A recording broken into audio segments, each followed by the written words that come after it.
وبركاته. الحمد لله رب العالمين والصلاة والسلام على سيد المرسلين وعلى آله وصحبه كلهم أجمعين. الصلاة والسلام عليك يا رسول الله. الصلاة والسلام عليك يا حبيب الله.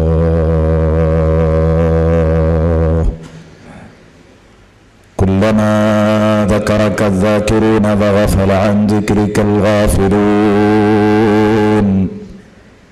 وكلما أحبك المحبون وأبغضك المبغضون.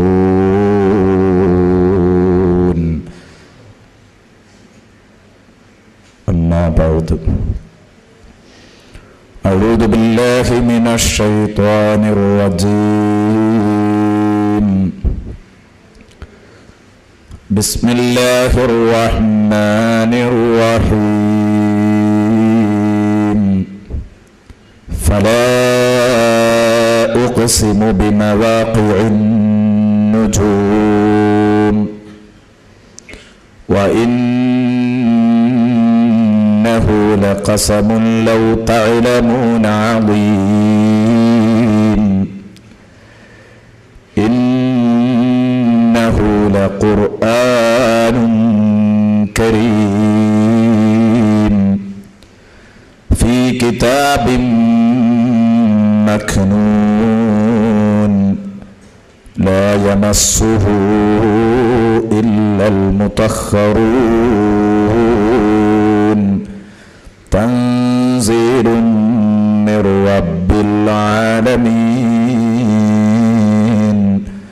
أفبهذا الحديث أنتم مدهنون وتجعلون رزقكم أنكم تكذبون. صدق الله. صدق الله مولانا العظيم وصدق وبلغ رسوله النبي الكريم ونحن على ذلك من الشاهدين الشاكرين والحمد لله رب العالمين. പ്രിയപ്പെട്ട സഹോദരന്മാരെ, അല്ലാഹുവിൻ്റെ മഹത്തായ അനുഗ്രഹത്താൽ 10 ദിവസം നീണ്ടു നിൽക്കുന്ന നമ്മുടെ സൂറത്തുൽ വാഖിയ വചനപ്പൊരുളുകളിലൂടെയുള്ള ഈ യാത്ര അവസാനിക്കാറായി. നാളത്തോടുകൂടെ ഇൻഷാ അല്ലാഹ് ഈ വേദി ദുആ ചെയ്ത് നമുക്ക് അവസാനിപ്പിക്കാം. രാത്രി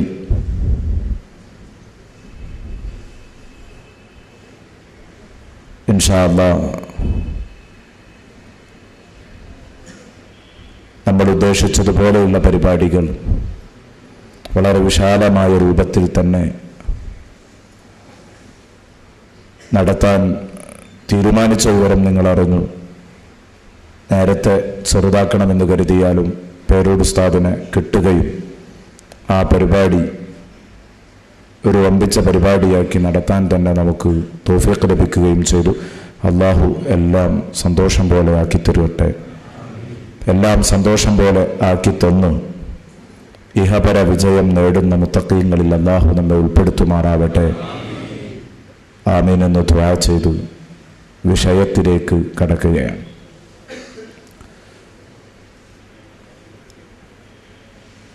ഇന്ന് നാം ചർച്ച ചെയ്യാൻ ബാക്കിയുള്ള ഭാഗം ഇപ്പോൾ നമ്മൾ കുറേ കേട്ടതൊന്ന് ഓർക്കുക. ലോകാവസാനം കഴിഞ്ഞ് നാളെ മറ്റൊരു ലോകം തുടങ്ങുന്നു.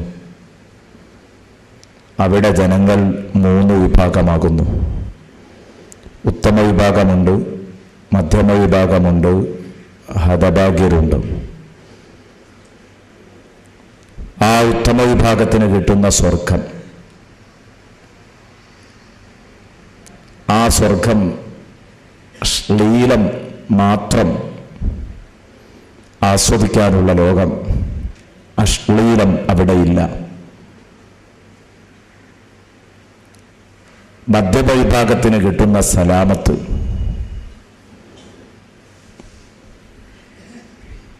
സ്വർഗത്തിലെ ഇഹലോക തരുണികൾ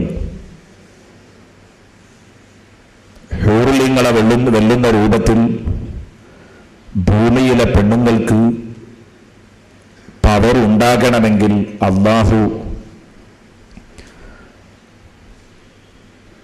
നിശ്ചയിച്ച നിയമവിലക്കുകളിൽ നിന്നുകൊണ്ട് ജീവിക്കുമ്പോൾ മാത്രമേ അത് ലഭിക്കൂ എന്ന ശക്തമായ താക്കീത്. ഹതഭാഗ്യരും നരകവും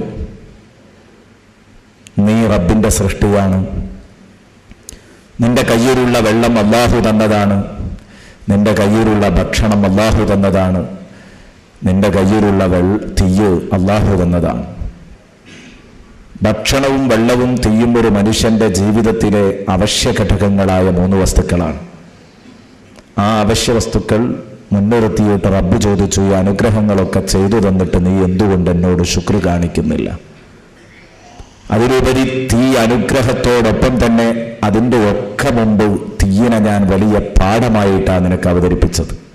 തദ്കിറ എന്നതിന് മഹാന്മാർ അർത്ഥം കൊടുത്തത് തദ്കീറൻ ലിനാരി ജഹന്നം, നരകാഗ്നിയെ ഓർമ്മിപ്പിക്കാനാണ് തീയ്. എന്നിട്ട് നീ എത്ര കണ്ട് ഉൾക്കൊണ്ടു? ഇതൊക്കെയാണ് നമ്മളിപ്പോൾ പറഞ്ഞെത്തിയ ഭാഗം. ഇനി പറയാൻ പോകുന്നത്, ഇന്ന് സംസാരിക്കാൻ പോകുന്നത് വിശുദ്ധ ഗ്രന്ഥവും അതിനോട് കാണിക്കുന്ന അലംഭാവവും. വിശുദ്ധ ഗ്രന്ഥത്തോടുള്ള അലംഭാവം, ഇതാണ് ഇന്ന് നമ്മൾ സംസാരിക്കുന്ന വിഷയം. ഈ പറഞ്ഞ കാര്യങ്ങളൊക്കെയും ഇതാര് പറഞ്ഞതാണ്? ഖുർആനിൻ്റെ വാക്കുകളാണ്.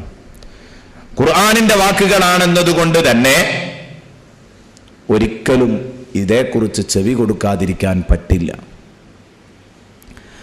ഇനി നിങ്ങളങ്ങോട്ട് തള്ളിക്കളഞ്ഞു എന്ന് വെക്കുക, സ്രഷ്ടാവിൻ്റെ വാക്കാണ്, സ്രഷ്ടാവിൻ്റെ വാക്കെന്ന നിലക്കത് കേൾക്കണം, എല്ലാം ശരി. പക്ഷേ എനിക്കും നിങ്ങൾക്കും സൗകര്യമില്ല അത് കേൾക്കാൻ. എന്നാൽ ഖുർആനിന് വല്ല മോശവുമുണ്ടോ? ഇല്ല. ഖുർആനാണ്. ഖുർആനിൻ്റെ പവർ എന്താണെന്ന് വ്യക്തമാക്കുന്നു. അത് നിങ്ങൾ അംഗീകരിക്കേണ്ടതായിരുന്നു എന്ന് വ്യക്തമാക്കുന്നു. ഖുർആനിനൊരു നഷ്ടവും അതുകൊണ്ടൊന്നും വരാനില്ല. ഖുർആൻ അള്ളാഹുവിൻ്റെ കലാമാണ്. പടച്ചറബിനും ഒരു നഷ്ടവും അതുകൊണ്ട് വരാനില്ല. ഭൂമി ലോകത്തുള്ള മനുഷ്യരെല്ലാം അള്ളാഹുവിനെ ആരാധിച്ചു. എന്നാൽ അള്ളാഹുവിന് ഒരല്പമെങ്കിലും പവർ വർദ്ധിക്കുമോ? ഇല്ല. ഭൂമി ലോകത്തുള്ള സർവ്വ വസ്തുക്കളും അള്ളാഹുവിനെ ആരാധിക്കുന്നതിൽ നിന്ന് വിട്ടുനിന്നു എന്ന് സങ്കല്പിക്കുക. എന്നാൽ അള്ളാഹുവിന് വല്ല കോട്ടവും സംഭവിക്കുമോ? അതുമില്ല. നേട്ടം ലഭിക്കുന്നതും കോട്ടം സംഭവിക്കുന്നതും മനുഷ്യരായ നമുക്ക് തന്നെയാണ്. ഫലാ ഉഖ്സിമു ബിമവാഖിൻ നുജൂം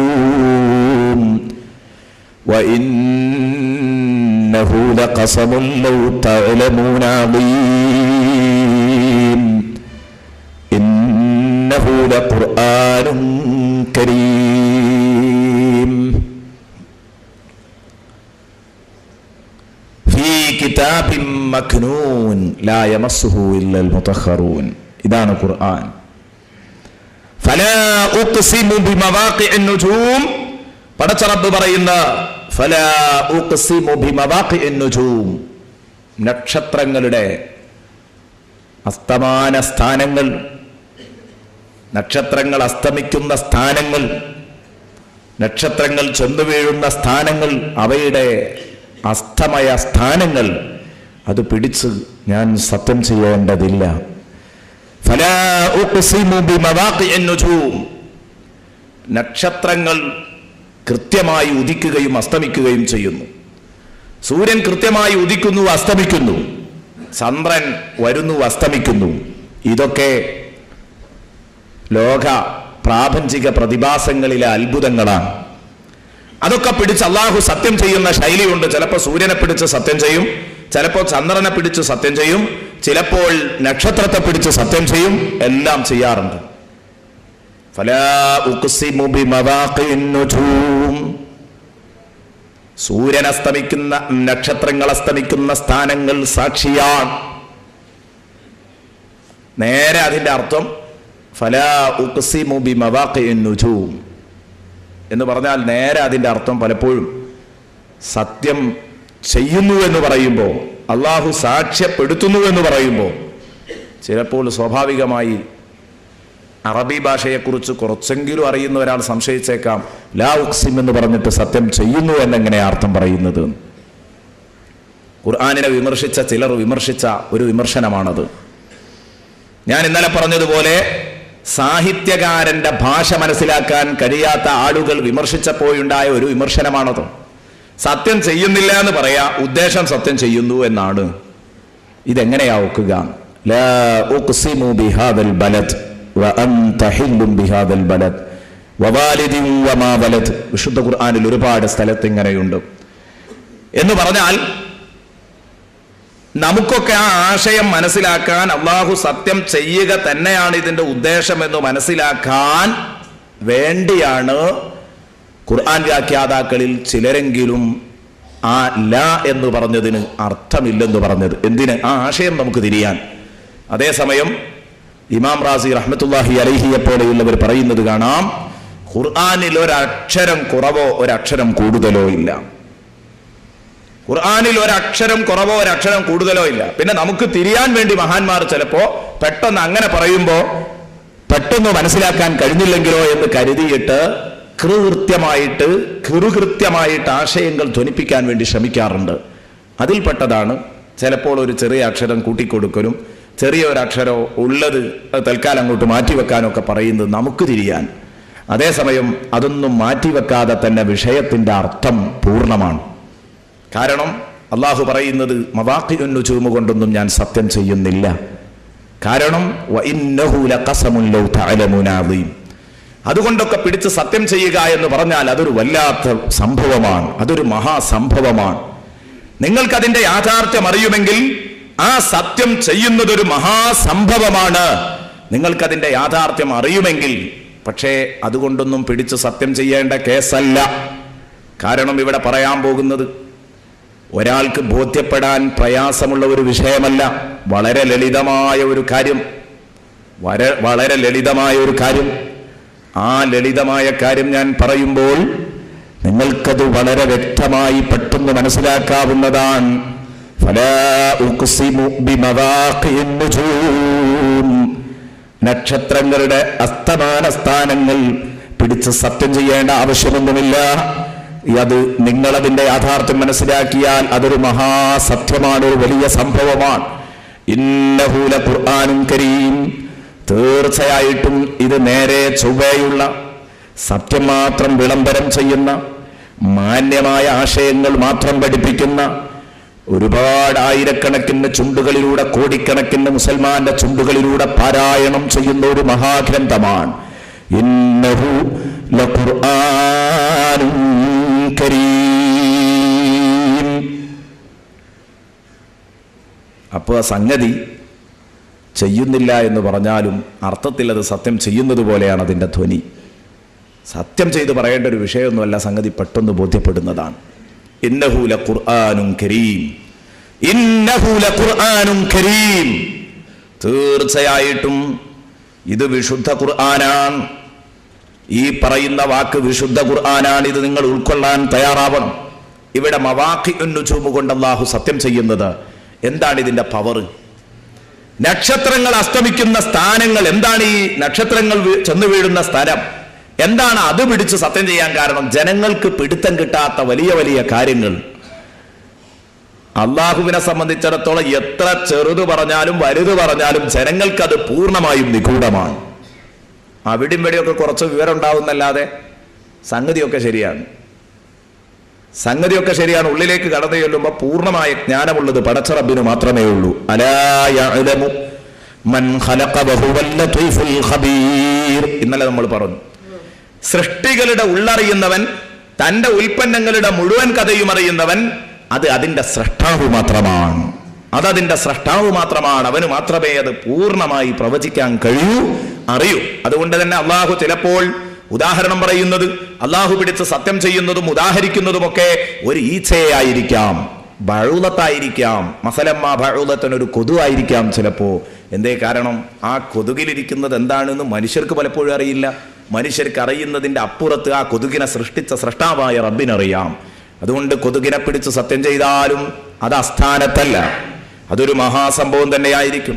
ഇനി വലിയ വലിയ അങ്ങോട്ട് കയറി ഗോളങ്ങളെക്കുറിച്ച് അല്ലാഹു തആല പ്രതിപാദിക്കുമ്പം അത് വളരെയധികം പ്രാധാന്യമുള്ള വിഷയമാണ്. കാരണം പലപ്പോഴും നമ്മുടെ നിഗമനങ്ങളൊക്കെ പലപ്പോഴും തെറ്റാറുണ്ട്. നിഗമനങ്ങളിൽ എത്തിപ്പെടണമെങ്കിൽ തന്നെ കുറെ പഠിക്കണം, ഗവേഷണം നടത്തണം. അള്ളാഹുവിനെ സംബന്ധിച്ചിടത്തോളം ഈ പ്രപഞ്ചത്തിന്റെ മൊത്തം ചിത്രം പടച്ച റബ്ബിന്റെ അടുത്തുണ്ട്. ഈ പ്രപഞ്ചത്തിന്റെ മൊത്തം ചിത്രം അള്ളാഹുവിന് ശരിക്കറിയുന്നവനാണല്ലോ പടച്ച തമ്പുരാൻ. അതുകൊണ്ട് പടച്ച റബ്ബ് ഏതു പിടിച്ചു സത്യം ചെയ്താലും അതൊരു മഹാസംഭവമാണ്. അതുകൊണ്ട് കൃത്യമായി ഒരിക്കലും ഉദിക്കുകയും അസ്തമിക്കുകയും ഒക്കെ ചെയ്തുകൊണ്ടിരിക്കുന്ന ചന്ദ്രൻ, ആ നക്ഷത്രങ്ങൾ, ആ നക്ഷത്രങ്ങളിൽ കൃത്യമായി ഇതിനെയൊക്കെ നിയന്ത്രിക്കുന്ന ഒരു റബ്ബുണ്ട് എന്ന ദൃഷ്ടാന്തമുള്ളത് കൊണ്ടാണ് അല്ലാഹു അത് പിടിച്ച് സത്യം ചെയ്യുന്നത്.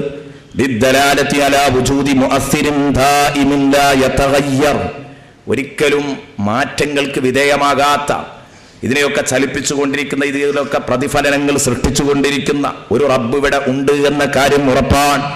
അല്ലെങ്കിലോ നക്ഷത്രങ്ങൾ അസ്തമിക്കുന്നത് അർദ്ധരാത്രിയിലാണ്.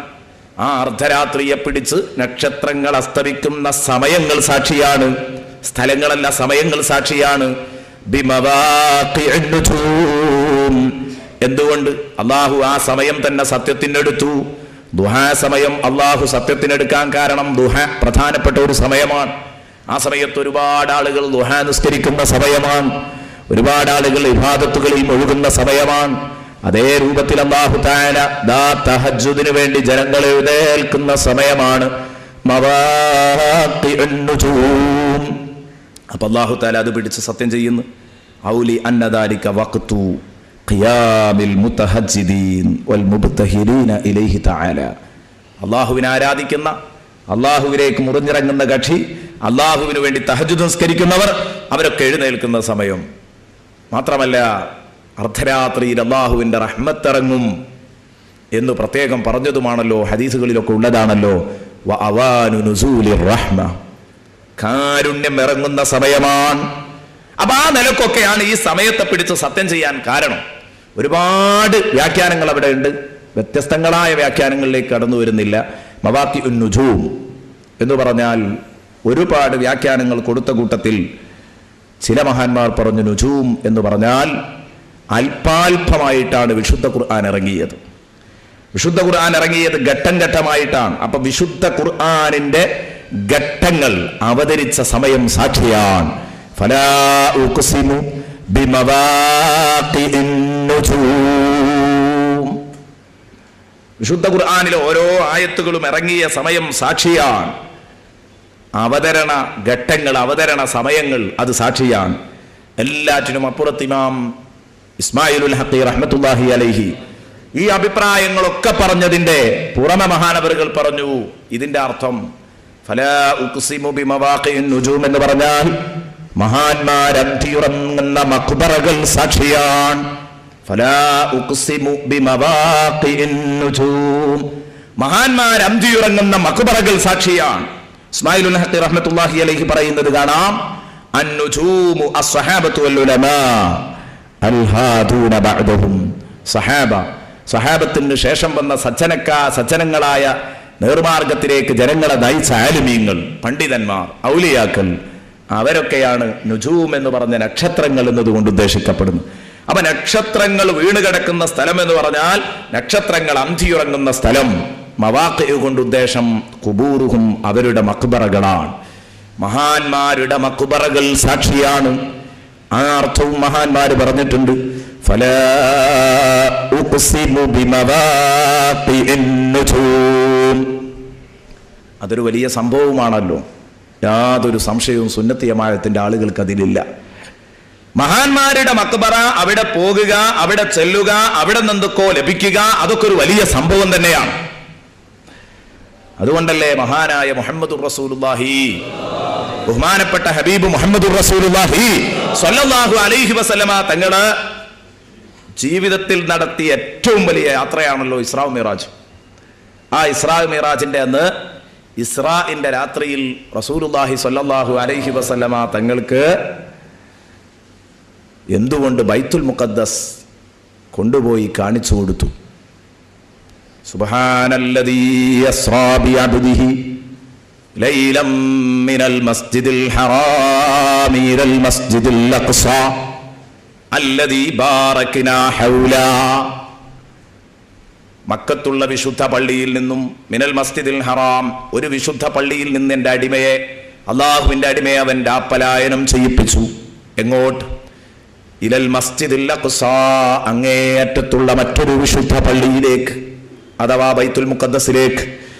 എന്താണ് ആ ബൈത്തുൽ മുഖദ്ദസിന്റെ പ്രത്യേകത? ഇലൽ മസ്ജിദിൽ അഖ്സാ അല്ലദീ ബാറക്നാ ഹൗല, അതിന്റെ ചുറ്റും അല്ലാഹു തആല ബറക്കത്ത് ചൊരിഞ്ഞിരിക്കുന്നു. അതിന്റെ ചുറ്റും അല്ലാഹു പുണ്യം ചൊരിഞ്ഞിരിക്കുന്നു. ആ പുണ്യം എന്താ? ആ പുണ്യം എന്താണ്? ഇപ്പൊ നമ്മൾ പറഞ്ഞതുപോലെ ഈ മവാഖിഉൻ നുജൂം, നക്ഷത്ര തുല്യരായ മഹാന്മാർ കിടക്കുന്നു അവിടെ. അതാണ് ആ പുണ്യം, അതാണ് ആ പുണ്യം. മഹാന്മാർ പറഞ്ഞു. എന്നാൽ ചുരുക്കം ചിലരെങ്കിലും ആശയക്കുഴപ്പമുണ്ടാക്കാൻ വേണ്ടി പറയാറുണ്ട്, അവിടെ ഒരു പുണ്യവുമില്ലായിരുന്നു. ഞാൻ ഇൻഷാ അല്ലാഹ് എൻ്റെ വിഷയത്തിലേക്ക് തന്നെ വരാം. പക്ഷേ ഇത് പറയുന്നത് വളരെ ഗൗരവത്തിൽ നമ്മൾ ഓർക്കണം. പലപ്പോഴും മഹാന്മാരുടെ മഖ്ബറകളെ കൊച്ചാക്കുന്ന ഒരു വിഭാഗം നമ്മുടെ കൂട്ടത്തിലുണ്ട്. അവർക്കൊരു പാഠത്തിന് വേണ്ടി മാത്രം പറയാണ്.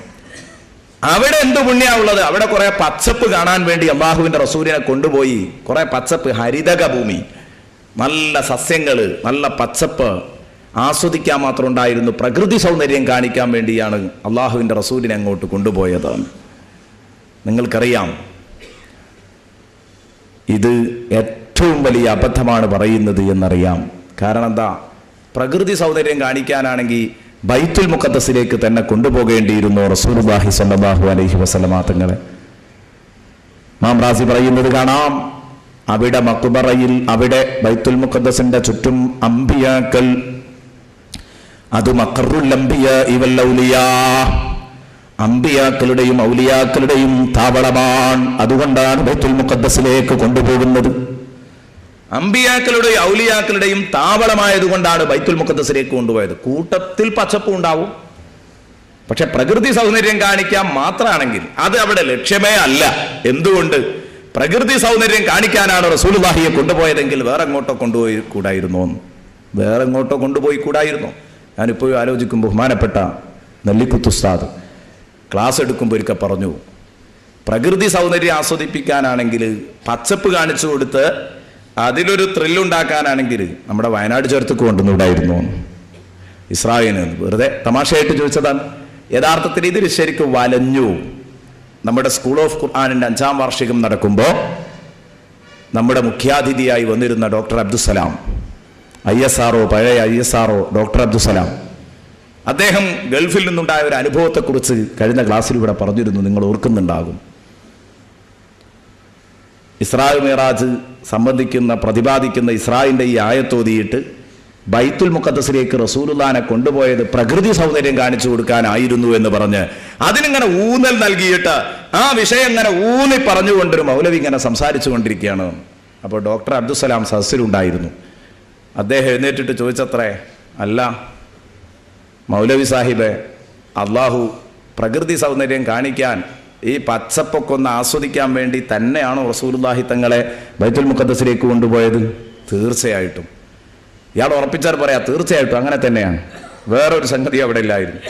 അപ്പോൾ സാറ് ചോദിച്ചത്രേ, എന്നാ മൗലവി സാഹിബെ, അള്ളാഹു പ്രകൃതി സൗന്ദര്യം ആസ്വദിക്കാനാ കൊണ്ടുപോയതെങ്കിൽ അതൊരു പട്ടാപ്പകല് കൊണ്ടുപോയിക്കൂടായിരുന്നോ? നട്ടപ്പാതിർക്ക് കൊണ്ടുപോകേണ്ടിയിരുന്നോ എന്ന് തിരിച്ചു ചോദിച്ചത്രേ. ഇതിൻ്റെ മുമ്പിൽ മൗലവി ആകെ വിയർത്തുപോയി. കാരണം അത് ഖുർആനാണ്. അസ്റാ ബി അബ്ദിഹി ലൈലൻ. ഇനി പകലാന്ന് പറയാൻ പറ്റൂലല്ലോ, അല്ലെങ്കിൽ പറയും പകലായിരുന്നു യാത്ര. രാത്രിയാണ് യാത്ര എന്ന് ഉറപ്പാണ്. പ്രകൃതി സൗന്ദര്യം കാണിച്ചു കൊടുക്കാൻ രാത്രിയിലാണ് കൊണ്ടുപോകുന്നത്. പച്ച കാണിച്ചു കൊടുക്കാൻ, പച്ചപ്പ് കാണിച്ചു കൊടുക്കാൻ രാത്രിയിൽ വേണോ ഈ യാത്ര? ഇതൊരു പട്ടാപ്പകല് കൊണ്ടുപോയി കൂടായിരുന്നോ എന്ന് ചോദിച്ചപ്പോൾ വല്ലാതെ വരഞ്ഞത്രേ. കുറേ നേരം അദ്ദേഹം വല്ലാതെ വിയർത്തതിൻ്റെ ശേഷം കുറേ നേരം അദ്ദേഹം വിയർത്തതിൻ്റെ ശേഷം അദ്ദേഹം ഒരു ചെറിയ മറുപടിയെങ്കിലും പറഞ്ഞ് രക്ഷപ്പെടാൻ വേണ്ടി നോക്കുകയാണ്. അപ്പം അദ്ദേഹത്തിൻ്റെ മനസ്സിലൊരു ചെറിയ മറുപടി വന്നു. അയാൾ പറഞ്ഞത്രേ, സാറേ അതൊരു നിലാവുള്ള രാവു ആയിക്കൂടെ. കണ്ട നിങ്ങൾ, വീണടുത്ത് കിടന്ന് ഉരുളുക എന്ന് പറഞ്ഞ പരിപാടിയാണ്. ഒരു നിലാവുള്ള രാവിലായിക്കൂടെ റസൂലുള്ളാഹി സ്വല്ലല്ലാഹു അലൈഹി വസല്ലമ തങ്ങളെ ഇസ്രാവ് കൊണ്ടുപോയത്. എന്നാലും കാണാലോ 27-ാം രാവിന് എന്ത് നിലാവാന്നറിയോ? ഒന്ന് ആലോചിച്ച് നോക്ക് നിങ്ങൾ. 27-ാം രാവിനാണുള്ളത് സംഭവം. റജബ് 27-ന് അന്ന് നല്ല നിലാവും ഉണ്ടാവും. ഇത്ര വലിയ പൊട്ടത്തരം എന്തിനു പറഞ്ഞു കൊടുങ്ങണം? എന്തിനു പറഞ്ഞു കൊടുങ്ങണം? അതുകൊണ്ടാണ് മഹാന്മാർ പറഞ്ഞത് അവിടെ അമ്പിയാക്കളുടെയും ഔലിയാക്കളുടെയും മഖ്ബറയുണ്ടായിരുന്നു. അതൊക്കെ ഒന്ന് സിയാറത്ത് ചെയ്യാൻ, അവരുടെയൊക്കെ സാന്നിധ്യം കിട്ടാൻ ഇതിനു വേണ്ടിയാ പോയത് എന്ന് പറയാനുള്ള കാരണം അതാണ്. അല്ലാഹു റബ്ബുൽ ഇസ്സത്ത് അതേ അഖീദയിൽ, മഹാന്മാരെ ആദരിക്കുന്ന ബഹുമാനിക്കുന്ന അഖീദയിൽ ജീവിച്ചു മരിക്കാൻ അള്ളാഹു നമുക്ക് തൗഫീക്ക് നൽകട്ടെ. നമ്മുടെ മക്കളെയും നമ്മുടെ പേരമക്കളെയും നമ്മുടെ പരമ്പര മൊത്തം അള്ളാഹു സുന്നത്തി ജമാഅത്തിന്റെ പ്രവർത്തകരാക്കി തരട്ടെ. ആമീൻ എന്ന് പ്രാർത്ഥിച്ചുകൊണ്ട് വിഷയത്തിലേക്ക് തന്നെ വരുന്നു. ഞാൻ പറഞ്ഞത് അങ്ങനെ അർത്ഥം പറഞ്ഞവരുമുണ്ട്. ഫലാ ഉഖ്സിമു ബിമവാഖിഉൻ നുജൂം, മഹാന്മാരുടെ മഖ്ബറകൾ സാക്ഷിയാൻ. നക്ഷത്രതുല്യരായ മഹാന്മാർ അന്തിയുറങ്ങുന്ന മവാഖി, അവരന്തിയുറങ്ങുന്ന അവരുടെ കേന്ദ്രങ്ങൾ പിടിച്ച് ഞാൻ സത്യം ചെയ്യട്ടെ. അള്ളാഹു പറയുന്ന ഇന്നഹു ലഖസമുൻ ലൗ തഅലമുന അദീം, ഇതുകൊണ്ടുള്ള സത്യം, ആ സംഗതിയുടെയൊക്കെ യാഥാർത്ഥ്യം നിങ്ങൾ അറിയുകയാണെങ്കിൽ, എങ്ങനെയാണ് നക്ഷത്രം ഉദിക്കുന്നത് അസ്തമിക്കുന്നത് എന്നൊക്കെ നിങ്ങൾക്ക് പിടുത്തം കിട്ടുകയാണെങ്കിൽ, ലഖസമുൻ അദീം, അതൊരു മഹാസംഭവമാണ്. ഏതാവട്ടെ, അള്ളാഹു എന്താ സത്യം ചെയ്ത് പ്രഖ്യാപിക്കാൻ പോകുന്നത്? സത്യം ചെയ്തിട്ടേ ഉള്ളൂ. അള്ളാഹു തആല ഊന്നൽ നൽകുകയാണ്. സത്യവാചകം പറയാൻ പോകുന്ന, പ്രഖ്യാപിക്കാൻ പോകുന്ന വിഷയത്തിനുള്ള ഊന്നലാണ്. അതിനൊന്നും കൂടെ ശക്തി കൊടുക്കാനാണ്. ആ ശക്തിവാചകത്തിന് ശേഷം അള്ളാഹു തആല പറയുകയാണ്, ഇന്നഹു ലഖുർആനുൻ കരീം. ഇത്രയും പറഞ്ഞത് സൂറത്തുൽ വാഖിയയിലൂടെ നമ്മൾ ഇതുവരെ പറഞ്ഞത്.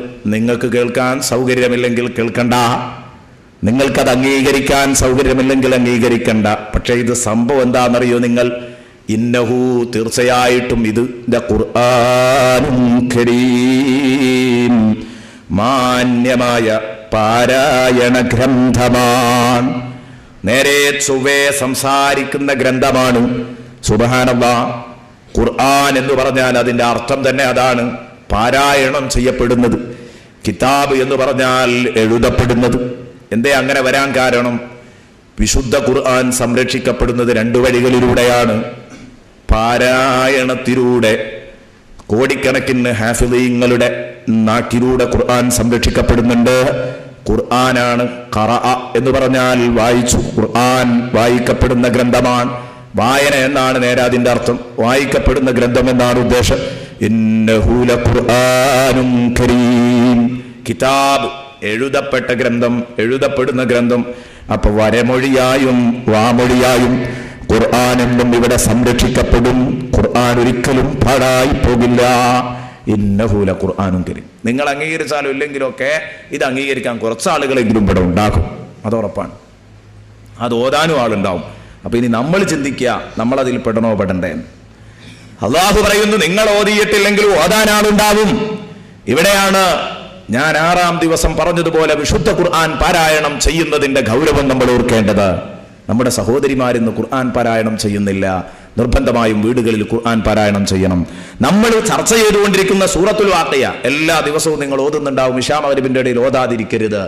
എന്നും വിട്ടുപോകാതെ ഈ അധ്യായം പതിവാക്കിക്കൊണ്ടിരിക്കണം. എങ്കിൽ ദാരിദ്ര്യം വരില്ല എന്ന് ഹബീബ് മുഹമ്മദ് റസൂലുള്ളാഹി തങ്ങൾ പറഞ്ഞതാണ്. നിങ്ങളെ ഭാര്യമാർക്ക് അത് പഠിപ്പിക്കണമെന്ന് നബി സല്ലല്ലാഹു അലൈഹി വസല്ലമ തങ്ങൾ പറഞ്ഞതാണ്. നിങ്ങളെ മക്കൾക്ക് അത് പഠിപ്പിച്ചോളണമെന്ന് നബി സല്ലല്ലാഹു അലൈഹി വസല്ലമ തങ്ങൾ പറഞ്ഞതാണ്.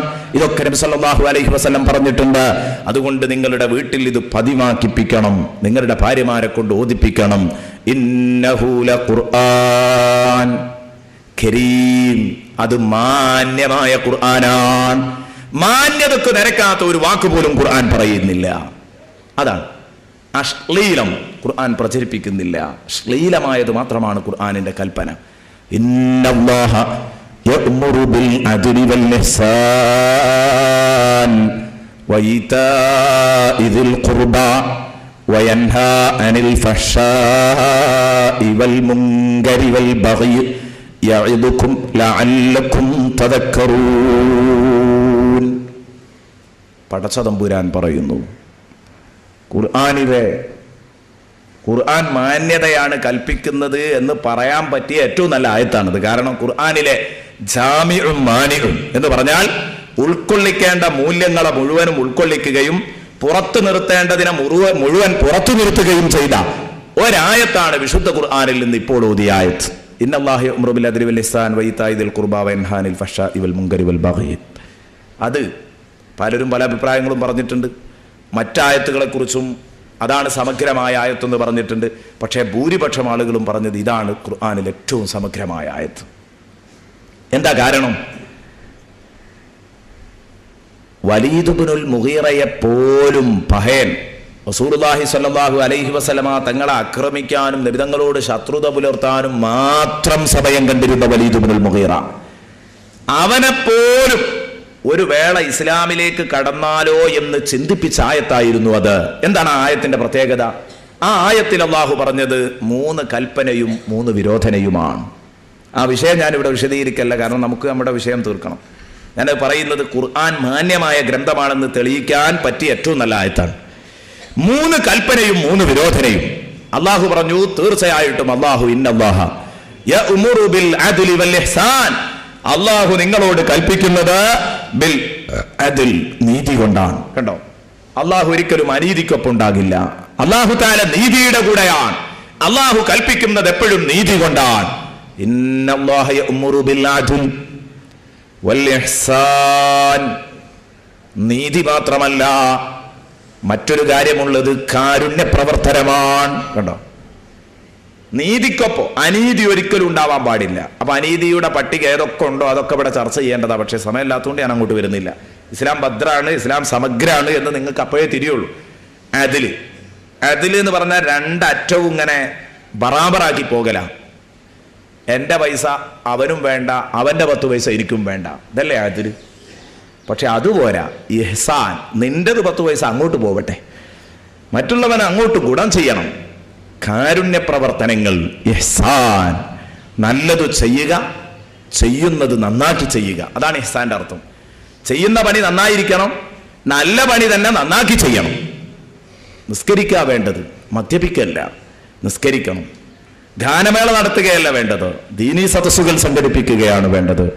പക്ഷേ അപ്പം നല്ലത് ചെയ്തു, പക്ഷേ നല്ലത് ചെയ്താൽ പോരാ, നന്നാക്കി ചെയ്യുകയും വേണം. നന്നാക്കി ചെയ്യലപ്പോഴാ ഇതൊക്കെ കാണാനും നിരീക്ഷിക്കാനും ഒരാളുണ്ട് എന്ന ബോധമുണ്ടാകുമ്പോഴാണ് ആ പണി നന്നാക്കി ചെയ്യാം. അപ്പം നല്ലത് ചെയ്യും, നന്നാക്കി ചെയ്യും. അതുകൊണ്ടാണ് ജിബ്രീൽ അലൈഹിസ്സലാം റസൂലുള്ളാഹി സ്വല്ലല്ലാഹു അലൈഹി വസല്ലമ തങ്ങളോട് വന്ന് മൽ ഇഹ്സാനു യാ റസൂലല്ലാഹ്, അല്ലേ, എന്താണ് ഇഹ്സാൻ എന്ന് ചോദിച്ചപ്പോൾ പറഞ്ഞത് എന്താ? നമുക്കറിയാം, അൻതഅ്ബുദല്ലാഹ കഅന്നക തറാഹ്, റബ്ബിനെ കാണുന്നുണ്ട് എന്ന നിലക്ക് നീ റബ്ബിനെ ആരാധിക്കണം. അപ്പൊ നല്ല പണി എടുക്കുള്ളൂ, വേണ്ടാത്ത പണിയൊന്നും എടുക്കൂല. എന്നല്ല, എടുക്കുന്ന പണി നന്നാക്കും ചെയ്യും, അത് കടമ തീർക്കലാകൂല. അതാണ് ഇഹ്സാൻ. നല്ലത് ചെയ്യുക, ചെയ്യുന്നത് നന്നാക്കി ചെയ്യുക. അതാണ് അള്ളാഹുവിനെ കാണുമ്പോൾ അത് അതിനുള്ള ഫോർമുലയാണ് യഥാർത്ഥത്തിൽ. എങ്ങനെയാണ് ഇഹ്സാൻ ഉണ്ടായിത്തീരുക? അതാണ് നബി സല്ലല്ലാഹു അലൈഹി വസല്ലമ തങ്ങളാ പറഞ്ഞതിന്റെ താല്പര്യം. അപ്പൊ ഞാൻ പറഞ്ഞത് ഇഹ്സാൻ കൊണ്ട് കൽപ്പിച്ചു, അദ്ൽ കൊണ്ട് കൽപ്പിച്ചു. ഇനി നിന്റെ ബന്ധുക്കൾക്ക് കൊടുക്കണമെന്നും ഖുർആൻ കൽപ്പിക്കുന്നു, അള്ളാഹു കൽപ്പിക്കുന്നു. നിന്റെ ബന്ധുക്കളെ നീ ശ്രദ്ധിച്ചോളണം. ഒരാൾ കാരുണ്യ പ്രവർത്തനമൊക്കെ ആയിട്ട് ഓടി നടക്കുകയാണ്, എല്ലാം ചെയ്യുന്നുണ്ട്, പക്ഷെ സ്വന്തം വാപ്പയുമ്മയും പട്ടിണിയില്ല, അത് തിരിഞ്ഞു നോക്കാറില്ല. തൽക്കാലം അവന് സലാമത്താകാൻ പറ്റൂല. സ്വന്തം മക്കൾ പ്രയാസം അനുഭവിക്കുമ്പോൾ അവൻ നാടു നീളെ റിലീഫ് പ്രവർത്തനങ്ങളുമായി ഓടി നടക്കുന്നു, രക്ഷപ്പെടാൻ കഴിയില്ല. ഈതാഉദുൽ ഖുർബ പുറമുള്ളവർക്കും കൊടുക്കണം, അടുത്ത കുടുംബങ്ങൾക്ക് കൊടുക്കുന്നതിന് 2 കൂലിയുണ്ട്. അടുത്ത കുടുംബങ്ങളെ ശ്രദ്ധിച്ചേ പറ്റൂ. അപ്പൊ അടുത്ത കുടുംബങ്ങൾക്കും കൊടുത്തിരിക്കണം. അപ്പൊ ഈ 3 കാര്യങ്ങൾ പറഞ്ഞു കഴിഞ്ഞാൽ ഇനി ഇസ്ലാമിൽ നിങ്ങൾക്ക് എന്തുണ്ടോ അത് മുഴുവൻ ഇതുകൊണ്ട് തെളിയിക്കാൻ കഴിയും. നിസ്കാരാണോ, നോമ്പാണോ, സക്കാത്താണോ, എന്തു നിങ്ങൾ പറഞ്ഞാലും എല്ലാം ഇതിൽപ്പെടും. അദ്ൽ, ഇഹ്സാൻ, ഈതാഉദുൽ ഖുർബ, ഈ 3 കാര്യത്തിൽ പെടാത്ത ഒരൊറ്റ കാര്യവുമില്ല. അദ്ൽ എന്ന് പറഞ്ഞാൽ അള്ളാഹുവിനോട് കൂടെ നീതിയുണ്ട്. അള്ളാഹ് പറഞ്ഞതൊക്കെ ചെയ്യാൻ വേണ്ടാന്ന് പറഞ്ഞത് കൊഴിഞ്ഞു നിൽക്കുക. അതുകൊണ്ട് അബ്ദുല്ലാഹി ഇബ്നു മസ്ഊദ് റളിയല്ലാഹു അൻഹു പറഞ്ഞത്, നിങ്ങൾ ഈ ഒരൊറ്റ ആയത്തിന്റെ കയ്യിൽ തന്നു, ഇന്നല്ലാഹ യഅ്മുറു ബിൽ അദ്ലി വൽ ഇഹ്സാൻ എന്ന ഒരൊറ്റ ആയത്തിന്റെ കയ്യിൽ തന്നു. എന്നോട് പറഞ്ഞു ഇസ്ലാം മുഴുവനും ഇതുകൊണ്ട് സമർത്ഥിക്കണമെന്ന് പറഞ്ഞാൽ പാവപ്പെട്ട അബ്ദുള്ള സമർത്ഥിക്കുമെന്ന് അബ്ദുല്ലാഹി ഇബ്നു മസ്ഊദ് റളിയല്ലാഹു അൻഹു. നിങ്ങൾ എന്തും ചോദിച്ചോ, നിസ്കാരം ചോദിച്ചോ, നിസ്കാരത്തിൽ ഏത് നിസ്കാരം ചോദിച്ചോ, നോമ്പ് ചോദിച്ചോ, വേറെ അള്ളാഹു കൽപ്പിച്ച ഏത് കാര്യം ചോദിച്ചോ, ഈ 3 കൽപ്പനയിൽ ഞാൻ അത് എണ്ണിത്തരും. അത് അതിരിന്റെ ഭാഗമാണ്, അത് ഇഹ്സാനിന്റെ ഭാഗമാണ്, അത് അടുത്ത ബന്ധുക്കളെ ശ്രദ്ധിക്കുന്നതിന്റെ ഭാഗമാണ്. എനിക്ക് എണ്ണിത്തരാൻ കഴിയുമെന്ന് ബഹുമാനപ്പെട്ട അബ്ദുല്ലാഹി ഇബ്നു മസ്ഊദ്. എന്നാലോ ഇനി 3 വിരോധന. വയൻഹാ അനിൽ ഫഹ്ശാഇ വൽ മുൻകരി വൽ ബഗി. നമ്മൾ അല്ലാഹു വിരോധിക്കുന്നത് 1 വൃത്തികേടിനെ തൊട്ട്, അശ്ലീലത്തെ തൊട്ട്, അനിൽ ഫഹ്ശാ വൽ മുൻകർ നീചമായ കാര്യത്തെ തൊട്ട്, വൽ ബഗി അക്രമ പ്രവർത്തനങ്ങളെ തൊട്ട്. ഫഹ്ശാ, മുൻകർ, ബഗി, ഇത് 3 തിന്മകളാണ്. ഓരോന്നും 100 കൂട്ടം വിലക്കുകളെ പ്രതിനിധീകരിക്കുന്നതാ. ഫഹ്ശാ എന്ന് പറഞ്ഞാൽ അശ്ലീലങ്ങളാണ്, എന്ന് പറഞ്ഞാൽ മനുഷ്യൻ കാണാൻ മോശമായ സംഗതികൾ, ലൈംഗിക വൃത്തികേടുകളൊക്കെ ഫഹ്ശായിലാപ്പെടുക. കാരണം ഒരു മനുഷ്യൻ തെറ്റ് ചെയ്യുന്നത് 3-4 വികാരങ്ങൾക്ക് അടിമപ്പെടുമ്പോഴാ. ഒരു മനുഷ്യൻ തെറ്റ് ചെയ്യുന്നത് 3-4 പ്രചോദനങ്ങൾക്ക് അവൻ അടിമപ്പെടുമ്പോഴാ.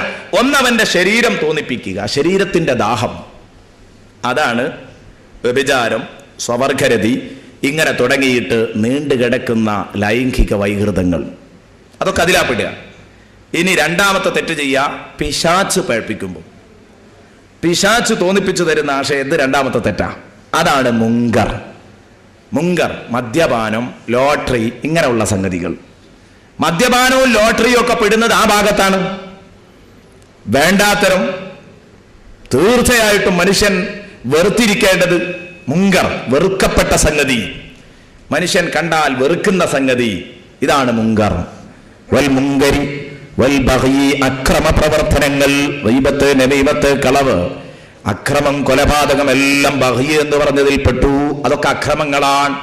അതെപ്പോഴാ? മനുഷ്യന് ദേഷ്യം പിടിക്കുമ്പോഴാ ചെയ്യാം.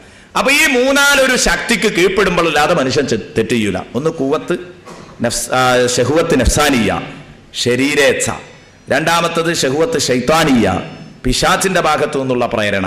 മറ്റൊന്ന് ഖുവത്ത് ഗളബിയ എന്ന് പറഞ്ഞാൽ പാപാധിഷ്ഠിത ശക്തി.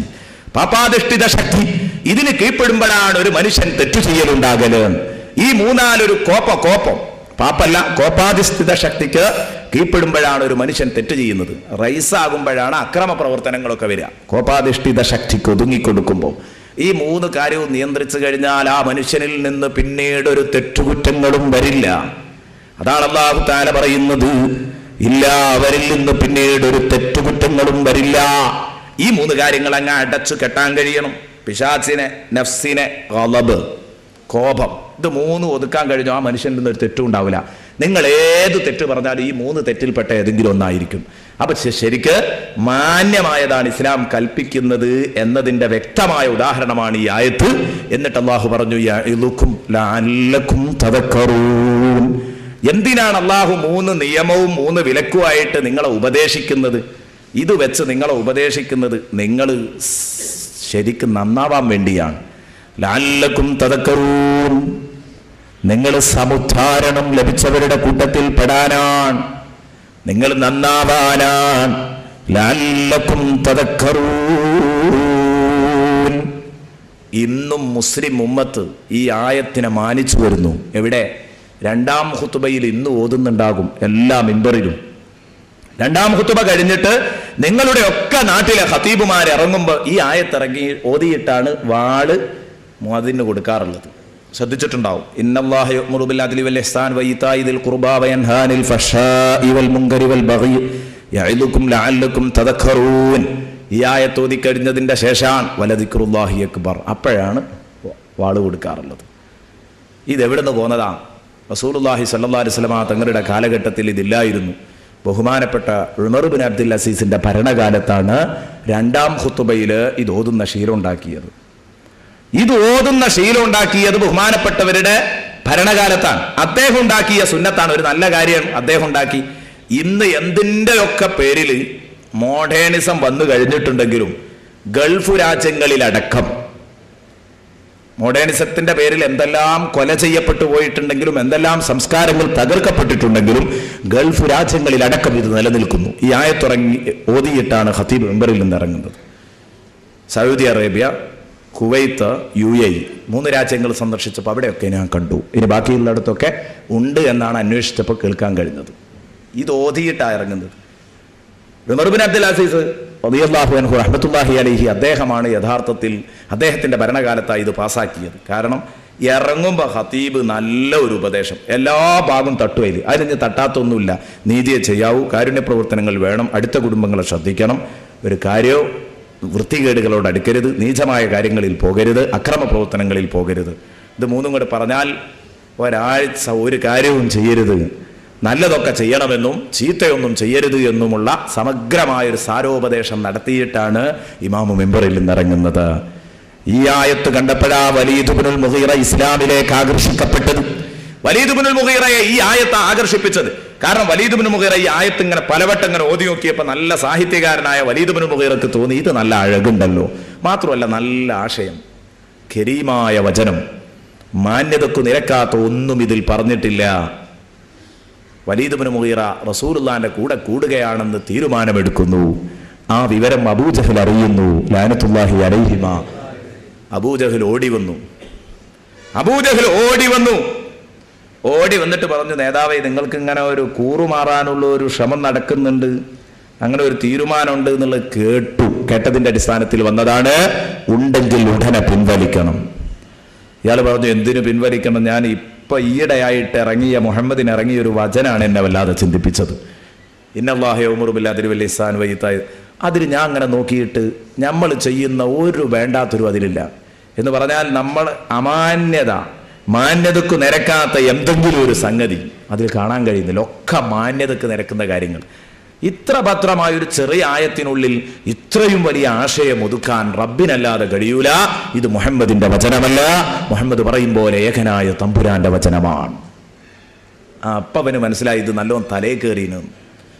അവൻ പറഞ്ഞു, ഒരു കാര്യം, നിങ്ങൾ കൂറുമാറുന്നത് ചില സാമ്പത്തിക നേട്ടങ്ങൾ കണ്ടാണ്, ഭൗതിക ലാക്കുകൾ കണ്ടാണ് എന്ന് പരക്കെ ആക്ഷേപമുണ്ട്. അതുകൊണ്ട് അവരൊരു നല്ല ഫണ്ട് ശേഖരിച്ചുകൊണ്ടിരിക്കുന്നുണ്ട്. ആ ഫണ്ട് കൊണ്ടുവന്ന് നിങ്ങൾ ഒതുക്കാൻ വേണ്ടിയിട്ട്, കണ്ടോ, നിങ്ങൾ പഴയ കാലത്തെ ഉണ്ട് ഇത് കൊടുത്തിട്ട് ഒതുക്കണ പരിപാടി. അപ്പോൾ ഇത് കൊടുത്ത് തന്നിട്ട് നിങ്ങൾ ഒതുക്കാനുള്ള പരിപാടിയാണ്. അവിടെയാണ് വലീദ് ഇബ്നുൽ മുഗീറ ആൺകുട്ടികളെ പോലെ അതിനോട് പ്രതികരിച്ചു.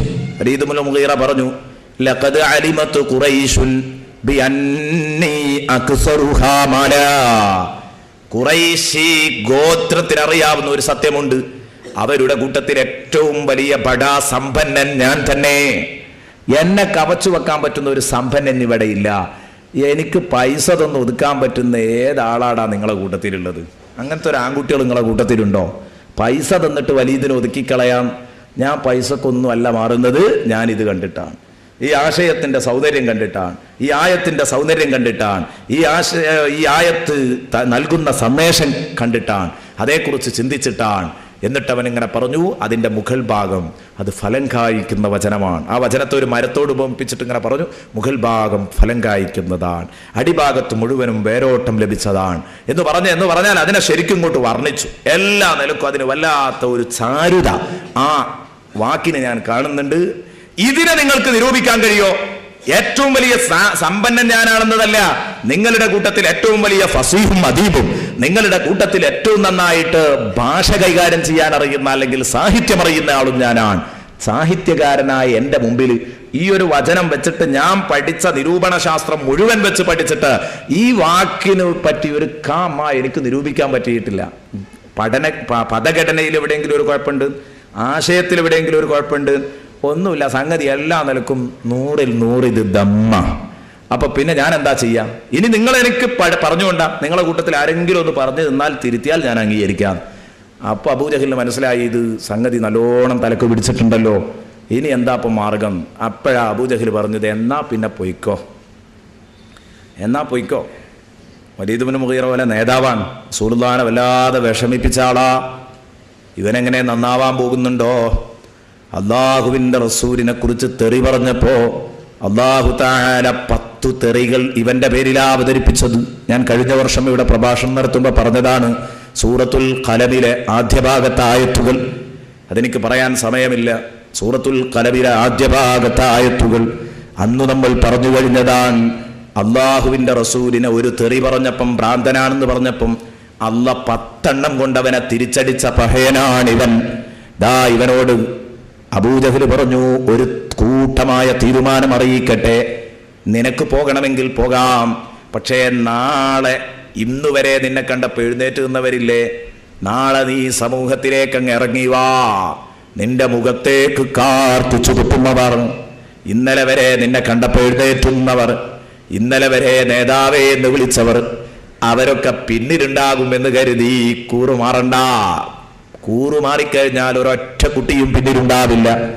അത് നല്ലോണം ഉറപ്പിച്ചോ. അപ്പം നിന്റെ നേതൃസ്ഥാനം തകരും, നിന്റെ ലീഡർഷിപ്പ് നഷ്ടപ്പെടുമെന്ന് പറഞ്ഞപ്പോ വലീദ് ഇബ്നുൽ മുഗീറ, അതുവരെ ആൺകുട്ടിയെപ്പോലെ ശബ്ദിച്ച വലീദ് ഇബ്നുൽ മുഗീറ പറഞ്ഞു, ലീഡർഷിപ്പ് നഷ്ടപ്പെടുകയാണെങ്കിൽ സംഗതി ഒന്ന് ചിന്തിക്കണം, നിങ്ങൾ നാളെ രാവിലെ വരികയായിരുന്നു, ഞാനൊന്ന് ചിന്തിച്ചു നോക്കട്ടെയായിരുന്നു. കണ്ടങ്ങൾ കാലാകാലം മനുഷ്യൻ ഏറ്റവും വലിയ സംഗതി ഇതാ, സ്ഥാനമാനങ്ങൾ. അതാണ് നഷ്ടപ്പെടുക എന്നാണ്. ഇപ്പം ബാക്കിയുള്ളതിലൊക്കെ ഉറച്ചു നിന്നത്. ഈ സ്ഥാനമാനം നഷ്ടപ്പെടും എന്ന് പറഞ്ഞപ്പോഴാണ് അവനോടെ നിൽക്കുന്നിടത്ത് തന്നെ. എന്നിട്ട് ഇവൻ അന്ന് രാത്രി മുഴുവൻ ചിന്തിച്ച് എന്ത് ചെയ്യണം. ഇതാണെങ്കിൽ ശരിക്കും മനസ്സിന് ബോധ്യപ്പെട്ടിട്ടുണ്ട്. ഇനിയിപ്പോൾ പച്ചക്കള്ളം പറയണം. ഇനി പച്ചക്കള്ളം പറയണം. എന്തിന്? ജീവിക്കാൻ വേണ്ടിയിട്ട് ദുനിയാവിലെ ആനുകൂല്യങ്ങളൊക്കെ കിട്ടാൻ വേണ്ടിയിട്ട് പച്ചക്കള്ളം പറയണം. ഇൻഷാ അല്ലാഹ് വരുന്നുണ്ട്. വതജാലൂന റിസ്ഖക്കും അന്നക്കും തുകദ്ദിബൂൻ, നമ്മുടെ ഭാഗം വരുന്നുണ്ട്. അതാണ് ഇന്നത്തെ ചർച്ചയിൽ വളരെ പ്രധാനപ്പെട്ട ഒരു ഭാഗമാണിത്. ഇൻഷാ അല്ലാഹ് ഞാൻ പിന്നീട് പറയും. ഇപ്പം പറഞ്ഞു വന്നത്, ഇവൻ പറഞ്ഞു അന്ന് രാത്രി മുഴുവൻ ചിന്തിച്ചിരുന്നിട്ട് രാവിലെ തന്നെ ആളുകളെ വിളിച്ചിട്ട് പറഞ്ഞു, എനിക്കങ്ങനെ തോന്നിയിരുന്നു, മുഹമ്മദിന്റെ വചനമല്ല അള്ളാഹുവിൻ്റെ, ഇത് മുഹമ്മദിന്റെ വചനം തന്നെയാണ്, അത് ഇന്നലെ ബോധ്യപ്പെട്ടു പറഞ്ഞു. കണ്ട നിങ്ങൾ, ലീഡർഷിപ്പ് നഷ്ടപ്പെടുമെന്ന് വിചാരിച്ചിട്ട് മാത്രം കണ്ണടച്ചവനാണ് പറഞ്ഞു ഇത് മുഹമ്മദിന്റെ വചനം തന്നെയാണ്. മനസാക്ഷിക്കുത്ത് നല്ലോണ്ട്, എന്താ ചെയ്യുക, പറയല്ല എന്ന് നിർവാഹമല്ല. അപ്പോഴാണ് അല്ലാഹു തആല ആയത്തിറക്കിയത്, ഇന്നഹു ഫക്കറ വഖദ്ദർ എന്ന് പറഞ്ഞ് ആയത്തിറങ്ങിയത്. അപ്പോഴാണ് ആ പഹയൻ ചിലതൊക്കെ ചിന്തിക്കാൻ പോയി, ചിന്തിച്ച് ചില തീരുമാനങ്ങളിലൊക്കെ എത്തി. അവൻ ചത്തുപോവട്ടെ എന്നുവരെ ഖുർആൻ അല്ലേ, അവന് നാശം വരട്ടെ. ഖുത്തില കൈഫ ഖദ്ദർ, വളരെ കടുപ്പത്തിലാണ് വിശുദ്ധ ഖുർആൻ പറഞ്ഞത്. എന്തേ പറഞ്ഞു വന്നത്? ഞാൻ പറഞ്ഞു വന്നത്, അവൻ അവിടെ തന്നെ നിന്നു. നന്നാകാൻ അവന് തൗഫീഖില്ല. ഇസ്ലാമിൻ്റെ ബദ്ധവൈരിയായി അവൻ ജീവിച്ചു മരിക്കുകയും ചെയ്തു. ഇവിടെ നമ്മൾ ചിന്തിക്കേണ്ടത്, ഇന്നഹു ലഖുർആനുൻ കരീം, കരീം മാന്യമായ ഗ്രന്ഥമാണ്. മാന്യതക്കു നിരക്കാത്ത ഒരു ഓർഡറോ ഒരു വിലക്കോ ഒരു കൽപ്പനയോ ഒരു വിലക്കോ വിശുദ്ധ ഖുർആനിൽ നിങ്ങൾക്ക് എവിടെയും കാണാൻ കഴിയില്ല. ഖുർആൻ കരീമാൻ, മാന്യമായ ഗ്രന്ഥമാണ്. ഇനി ഇതേക്കുറിച്ച് മഹാന്മാർ കൊടുത്തത് കസീറുൻ നഫ്ഈ, ഉപകാരം പെരുത്ത ഗ്രന്ഥമാണ്, വളരെ ഉപകാരപ്രദമായ ഗ്രന്ഥമാണ്. മനുഷ്യന്റെ ജീവിതത്തിലേക്കും നാളെ പരലോകത്തേക്കും ആവശ്യമായ എല്ലാ കാര്യത്തിലും ഉപകരിക്കുന്ന ഗ്രന്ഥമാണ്. ഫി സ്വലാഹിൽ മആശി വൽ മആദ്, അതുപോലെ തന്നെ സുസമ്മതമായ ഗ്രന്ഥമാണ്. കിതാബും മർളിയ്യ, കരീം എന്നതിന് അങ്ങനെ അർത്ഥം കൊടുത്തിട്ടുണ്ട്. സുസമ്മതമായ ഗ്രന്ഥം, സുസമ്മതമായ ഗ്രന്ഥമാണ്, ആരാലും സമ്മതിക്കപ്പെടുന്ന ഗ്രന്ഥമാണ് എന്ന് പറഞ്ഞാൽ മനസാക്ഷിക്കുത്തില്ലാതെ ചിന്തിക്കുകയാണെങ്കിൽ എല്ലാവരും അംഗീകരിക്കുന്നു. പിന്നെ ആരോ കടന്നു വരാതിരിക്കുന്നുണ്ടെങ്കിൽ അവർക്കെന്തോ ഭൗതിക ലാക്കുകളാണ് അതിന്റെ പിന്നിൽ. അതാണല്ലോ വലീദ് ഇബ്നുൽ മുഗീറയിൽ നമുക്ക് കാണാൻ കഴിഞ്ഞത്. ഇഷ്ടം പോലെ സംഭവങ്ങൾ എൻ്റെ പ്രിയപ്പെട്ട സഹോദരന്മാരെ നമുക്കിതിന് തെളിവായിട്ട് ഉദ്ധരിക്കാൻ കഴിയും. സുസമ്മതമായ ഗ്രന്ഥം എന്ന് പറഞ്ഞതിന് ഒരുപാട് സംഭവങ്ങൾ ഉദ്ധരിക്കാനുണ്ട്. പക്ഷേ ആ സംഗതികളെല്ലാം കൂടെ നമ്മൾ എടുത്തുദ്ധരിക്കുമ്പോഴേക്ക് നമ്മൾ വിചാരിച്ച ഭാഗത്തേക്ക് എത്തിക്കാൻ കഴിയോ എന്നുള്ള കാര്യത്തിൽ ബേജാറുമുണ്ട്. ഒരു ചെറിയ സംഭവം ഞാൻ പറയാം. എന്തിനെന്ന് ചോദിച്ചാൽ, ഈ കാലഘട്ടത്തിൽ ഞാൻ തുടങ്ങുന്നെന്ന് പറഞ്ഞിരുന്നു. ഒരു ചെറിയ ഉദാഹരണം പറഞ്ഞിരുന്നു. തേനീച്ചയിൽ കണ്ടെത്തിയ അത്ഭുതങ്ങൾ 7-ാം നൂറ്റാണ്ടിൽ ഖുർആൻ വിളിച്ചു പറഞ്ഞത് ഞാൻ പറഞ്ഞു. അതുപോലെ മറ്റൊരു അത്ഭുതം, തായ്ലൻഡുകാരനായ ശാസ്ത്രജ്ഞൻ തകറ്റാറ്റു ജേസൻ എന്ന് പറയുന്ന ശാസ്ത്രജ്ഞനാണ് മനുഷ്യന്റെ വേദനാ സംവേദനികളിൽ തൊലികളിലാണെന്ന് കണ്ടെത്തിയത്. 300 കൊല്ലം മുമ്പാണ് കണ്ടെത്തുന്നത്. ഒരു 3 നൂറ്റാണ്ട് മുമ്പ്. 3 നൂറ്റാണ്ട് മുമ്പ് അദ്ദേഹം കണ്ടെത്തിയപ്പോൾ 7-ാം നൂറ്റാണ്ടിൽ ആ ഖുർആൻ പ്രഖ്യാപിക്കുന്നത് ഈ കാര്യം. കാരണം അദ്ദേഹം പറഞ്ഞു, മനുഷ്യന്റെ വേദനാ സംവേദനികൾ ഇരിക്കുന്നത് തൊലിയുമായി ബന്ധപ്പെട്ടാണ്. തൊലിയുമായി ബന്ധപ്പെട്ടാണ്. അപ്പോൾ ഒരു മനുഷ്യന്റെ തൊലി പൂർണ്ണമായി ഉരിഞ്ഞു കഴിഞ്ഞാൽ പിന്നെ ആ മനുഷ്യന് വേദനിക്കൂല. പെട്ടെന്ന് ഉൾക്കൊള്ളാൻ പ്രയാസം ഉണ്ടാവും കേട്ടോ. തൊലി പൂർണ്ണമായിട്ട് നീക്കിക്കഴിഞ്ഞാൽ തൊലിയുടെ താഴ്ഭാഗത്തുള്ള ആ ഭാഗങ്ങളും കൂടെ കൂട്ടിയിട്ട് ഒരല്പം ഇറച്ചിയിലേക്ക് ആഴത്തിൽ മാംസത്തിലേക്ക് മുറിവേറ്റ് കഴിഞ്ഞാൽ പിന്നെ വേദനിക്കൂല. ശരിയാണ്, അത് ഇന്ന് തെളിയിക്കപ്പെട്ടു. അന്ന് അദ്ദേഹം പറഞ്ഞപ്പോൾ അദ്ദേഹത്തെ കുറെ ആളുകൾ കൊച്ചാക്കിയിരുന്നു. പക്ഷെ ഇന്ന് തെളിയിക്കപ്പെട്ടു. കാരണം ഇന്ന് ശക്തമായി പൊള്ളലേറ്റ ഭാഗം, വേദനാ സംവേദനികൾ തൊലിയുമായി ബന്ധപ്പെട്ട മാംസത്തിന്റെ ഉപരിഭാഗത്ത് കിടക്കുന്ന വേദനാ സംവേദനികൾ നഷ്ടപ്പെട്ട ഒരാൾ, അയാളെ സംബന്ധിച്ചിടത്തോളം പൊള്ളൽ താഴോട്ടേറ്റിട്ടുണ്ടെങ്കിൽ പിന്നെ എന്ത് കാട്ടിയാലും ഒരു വേദനയും ഉണ്ടാവില്ല. ഇതാണ് പൊള്ളലേറ്റെത്തുന്ന ആളെ ഡോക്ടർ ആദ്യമായി ചെയ്യുന്നത് മുട്ടുസൂചി കൊണ്ട് കുത്തി നോക്കുക. എത്ര കണ്ട് ഏറ്റിട്ടുണ്ട് എന്ന് പറഞ്ഞാൽ ഡോക്ടർക്ക് നല്ല സന്തോഷമാണ്. കാരണം വേദനാ സംവേദനികൾ നഷ്ടപ്പെട്ടിട്ടില്ല, രക്ഷിക്കാനാകും. നേരെ മറിച്ചോ ആഴത്തിൽ പൊള്ളിയിട്ടുണ്ടെങ്കിൽ ആ മനുഷ്യന് ഇനി ഒരു വേദനയും അറിയില്ല. ആ മനുഷ്യന് ഇനി ഒരു വേദനയും അറിയില്ല. ഇത് ഇദ്ദേഹം സമർത്ഥിച്ചിട്ട് അതുവരെ വിശ്വസിച്ചിരുന്നത് മജ്ജയിലാണ് വേദന എന്ന് വിശ്വസിച്ചിരുന്ന ലോകമായിരുന്നു. എന്നാൽ അവിടെ നിന്നൊക്കെ അങ്ങോട്ട് പോന്നു വേദനാ സംവേദനികൾ തൊലികളിലാണ് എന്ന് ഇയാൾ തിരുത്തി പറഞ്ഞപ്പോൾ ലോകം അത് തെളിയിക്കപ്പെട്ടു കഴിഞ്ഞപ്പോൾ ലോകത്തിനത് സന്തോഷമായി. ഇഞ്ചക്ഷൻ അടിക്കുമ്പോൾ തൊലിയിൽ നിന്ന് തന്നെ വേദന ആരംഭിക്കുന്നു. അയാൾ ഇഷ്ടം പോലെ തെളിവുകൾ അതിന് നിരത്തിയിട്ടുണ്ട്. അതൊക്കെ പറഞ്ഞപ്പോൾ വിശുദ്ധ ഖുർആനിലെ വാക്കു വായിക്കും എന്തൊരു സന്തോഷം. സൂറത്തു നിസായിലെ 56-ാമത്തെ ആയത്ത്, ഇന്നല്ലദീന കഫറൂ ബിആയാതിനാ സൗഫ നുസ്ലീഹിം നാറാ, തീർച്ചയായിട്ടും നിഷേധികളെ ശേഷം നാം നരകത്തിൽ കടത്തും. അവരെ നരകത്തിൽ കടത്തി കഴിഞ്ഞതിന്റെ ശേഷം ആ നരകത്തിലിട്ട് കരിക്കും. കുല്ലമാ നളിജത് ജുലൂദുഹും, അവരുടെ തൊലികൾ കരിഞ്ഞു പോകുമ്പോഴൊക്കെയും, അവരുടെ തൊലി അങ്ങ് കരിഞ്ഞു പോകുമ്പോഴേക്ക് ബദ്ദൽനാഹും ജുലൂദൻ ഗൈറഹാ, വേറെ പുതുപുത്തൻ തൊലികൾ അവർക്ക് നമ്മൾ ഇങ്ങനെ കൊടുത്തുകൊണ്ടിരിക്കും. തൊലി കരിയുമ്പോഴേക്ക് പുതുപുത്തൻ തൊലികൾ നൽകും. എന്തിനാ ഇത്? തൊലി കരിയുമ്പോഴേക്ക് എന്തിനാ വീണ്ടും പുതിയ തൊലി നൽകുന്നത്? ലിയദൂഖുല്ലദാബ്, അപ്പോഴേ വേദനയുടെ ടേസ്റ്റ് അറിയൂ. കണ്ടോ, തൊലി നഷ്ടപ്പെട്ടു പോയാൽ വേദന അറിയില്ല. അതുകൊണ്ടാണ് പുതിയ തൊലികൾ ഇങ്ങനെ നൽകുന്നത്. ലിയദൂഖുല്ലദാബ്, വേദനയുടെ രുചി അറിയട്ടെ എന്ന് കരുതിയിട്ടാണ് പുതിയ പുതിയ തൊലികൾ നൽകുന്നത്.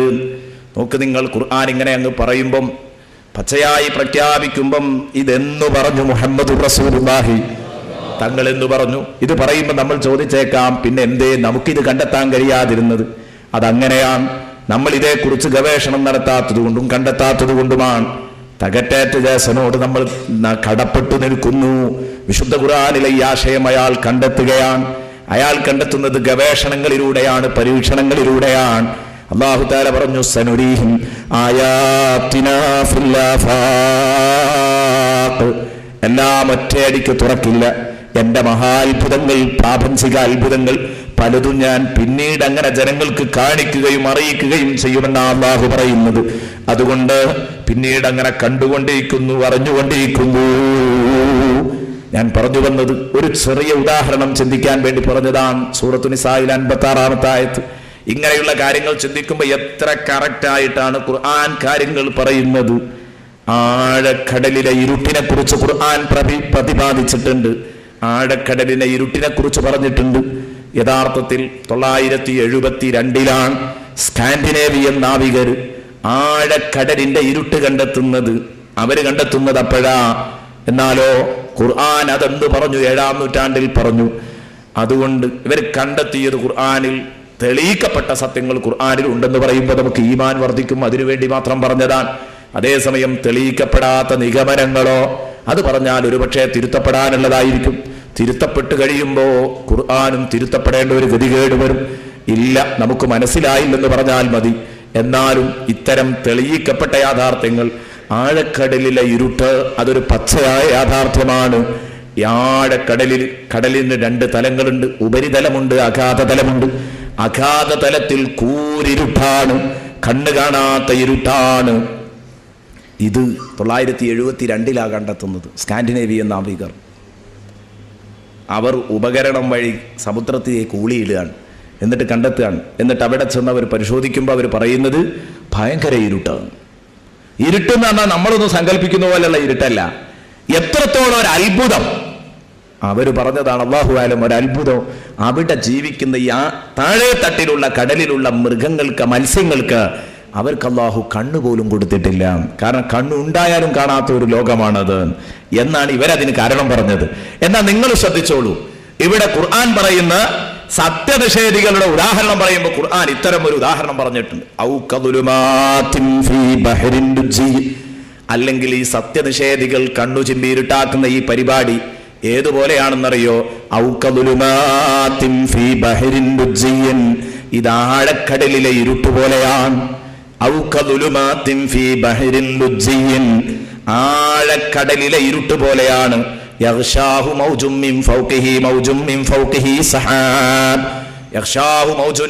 ആഴക്കടലിനെ ഒരു തിരമാല വലയം ചെയ്യുന്നുണ്ട്. ഇതാണ് അഗാധതല തിരമാല. മിൻ ഫൗഖിഹി സഹാസ് മൗജ്, അതിന്റെ മുകളിൽ വേറെ ഒരു തിരമാലയുണ്ട്. ഉപരിതല തിരമാല, നമ്മൾ കാണുന്ന തിരമാല ഏതാണ്? ഉപരിതല തിരമാല. ഇതിനേക്കാൾ എത്രയോ ഭീമാകാരമാണെന്നാണ് നേരത്തെ ഇവർ പറഞ്ഞത്. ഈ അഗാധതല തിരമാലകളെ കുറിച്ച് വലിയ തിരമാലകളാണ്, നമുക്ക് ചിന്തിക്കാനും ഓർക്കാനും കഴിയുന്നതിന്റെ അപ്പുറത്താണ്. ഖുർആൻ പറയുന്ന മുകൾ ഭാഗത്ത്, അതിന്റെ മുകൾ ഭാഗത്ത് വേറെയും തിരമാലയുണ്ട്, ഉപരിതല തിരമാല. മിൻ ഫൗഖിഹി സഹാബ്, അതിന്റെ മുകളിൽ മേഘവുമുണ്ട്. മുകളിൽ മേഘം, ഒരു ഉപരിതല തിരമാല, ഒരു അഗാധതല തിരമാല. ഇതെല്ലാം കൂടെയാണ് കഴിയുമ്പോ ആഴക്കടലിൽ ഇരുട്ടോടിരുട്ട് കട്ട പിടിച്ച് കിടക്കുകയാണ്. ഇരുട്ടോടിരുട്ട് കട്ട പിടിച്ച് കിടക്കുകയാണ് അവിടെ. അവിടെ എത്രത്തോളം എന്ന് ചോദിച്ചാൽ, നല്ല ബന്ധുള്ള ഒരു റൂം. ആ റൂമിൽ കയറിയിട്ട് നിങ്ങൾ ലൈറ്റൊക്കെ അങ്ങോട്ട് ഓഫാക്കി, നല്ല ഇരുട്ടാണ്. ആ ഇരുട്ടത്ത് വരെ നിങ്ങളുടെ കൈ നിങ്ങളുടെ മുഖത്തുകൂടെ ഒന്ന് വീശി നോക്കൂ, എന്തോ ഒരു സാധനത്തിൽ അങ്ങനെ പായുന്നുണ്ട് എന്ന് തോന്നും. ഏത് കൂരിരുട്ടിൽ കയറിയിട്ടൊന്ന് ഇങ്ങനെ ആക്കുമ്പോൾ എന്തോ ഒരു സാധനത്തിൽ പോകുന്നത് പോലെ അങ്ങനെ തോന്നും. എന്നാൽ ആഴക്കടലിന്റെ ഇരുട്ടിനെ കുറിച്ച് അല്ലാഹു പറയുന്നു,